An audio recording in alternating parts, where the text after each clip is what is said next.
Thank you, Mr. Chairman, and thank you so much, Secretary Vilsack, for being here today. Predictably, I will focus my questions today on the SNAP program. But before I start, I do want to highlight something because words matter. A person seeking asylum is not here illegally. They are following U.S. law as it's written, and regardless of how they entered the country, if Congress deems they're eligible, they're eligible. Undocumented immigrants are not and never have been eligible for SNAP benefits. People are not illegal. This month, I led a letter to the House Budget Committee urging the committee to avoid cuts to SNAP benefits in fiscal year 2024 budget resolutions. I'm committed to making sure that we are putting forth programs and legislation that feed more people, not less. When COVID-19 emergency allotments were in place, the likelihood of food insecurity decreased by roughly 9%, with larger impacts for Blacks and Hispanic families with children. We know that increases in SNAP benefits from the reevaluated Thrifty Food Plan kept nearly 2.3 million people out of poverty. Last month, the USDA Equity Commission presented its 2023 interim report to your office. Of the recommendations they provided, I'm strongly interested in their recommendations to continue reevaluation of the Thrifty Food Plan. And I also want to note that the conversation surrounding able-bodied workers, there are many people, as you know, Mr. Secretary, who benefit from this program and are already working and still living under the poverty level. Secretary Vilsack, are there things that Congress and the USDA can take into consideration for the next reevaluation, because it shouldn't be every 50 years?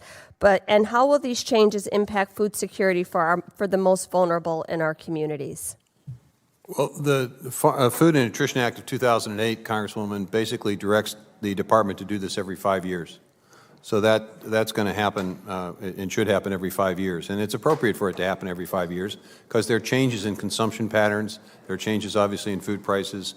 There are changes in physical activity in families.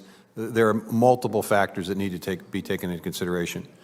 So I think that it's important for folks to understand that this needs to be done on a periodic basis. If you do it once every 45 years, you're going to see an increase. You're going to see a pretty significant increase. If you do it every 5 years, that increase may not be quite as significant. And so that would be my advice, which is make sure that the department lives by that 5-year rule and make sure that you're very clear about what they want, what you want them to look at in terms of developing what an appropriate family is that's getting by, what they would need as a supplement. I couldn't agree more, and I think especially as we are emerging from this pandemic and we've seen so many shifts, 5 years would be an appropriate time to reevaluate the Thrifty Food Plan. We also know that during the economic downturn, every dollar in new SNAP beneficiaries can increase GDP by $1.54. So as we continue conversations about supporting farmers, we should also think about what happens if we limited the spending dollars of those customers in their communities.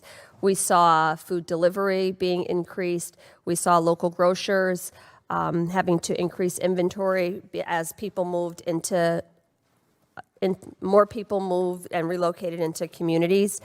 Can you share how rural communities benefit from SNAP and why it's imperative that we expand SNAP to rural beneficiaries and rural economies? And just before, I'll yield you the rest of my time, but I also wanted to make one last point about fraud in the SNAP program. The instances are very low, and EBT payment accuracy has reached about 96%. So I want to make sure that people know that the SNAP program is functioning at the highest level of integrity that they have ever seen.